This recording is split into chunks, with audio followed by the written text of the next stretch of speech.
અરે બનાસકોઠે ચાબડિયા ગામે જીભા ભૂંભળિયાની માં હડકમય મગન વિહાના ઓગણે બેઠી છે।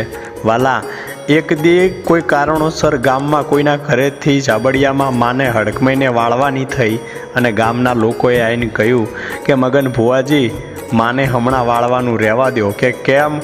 કે કોઈ બહુ રૂપિયા આવ્યા છે ને કોઈ તરગાળાઓએ કરતૂક કરી ગામનો સીમાડો બાંધ્યો છે, તો હમણાં રહેવા દો। એદીમાં હડકમય મગન ભુવાને ધૂણવા ઉપડીને બોલી કે એલા ગામના લોકો, તમારા માટે હું હડકમાય મોટી કે આ તરગાળા મોટા?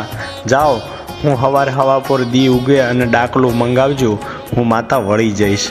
વાલા, હવાર પર દી ઉગ્યો અને મગન ભુવો માતાને વાળીને હાલ્યા ત્યારે જીવલો પાવળિયો આવીને બોલ્યો કે માં, તું આજ તુરી તરગાળાએ આ સીમાડો બાંધ્યો છે કરતૂક કરીને, તું વળી એની અમને ધીજ આપ। તો કે હું આપું? કે આ આખલો ને બોકડો ધૂણાવ, ગામના પાદરે બેઠો એ તો અમે તને માનીએ। વાલા, મારી માએ આખલો બોકડો તો ધૂણાવ્યો, પણ હડકમયને છેલ્લે જીવલા પાવળિયાએ એમ કહ્યું કે માં, મારા ડાકલાના હાથ કટકા કર તો હું માનું।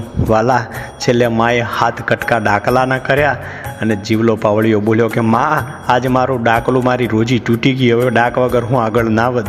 ત્યારે મારી માએ જેમ બ્રહ્માંડ ભાગીને બ્રહ્માણી નીકળે ને એમ વાલા એનું ડાકલું હાજુ કરીને જીવલા પાવળિયાને દીધું। માં બોલી કે જીવા પાવળિયા, તું નહીં પણ આ ચાબડિયા ગામે મારી હડકમયની કોઈ મશ્કરી ન કરતા।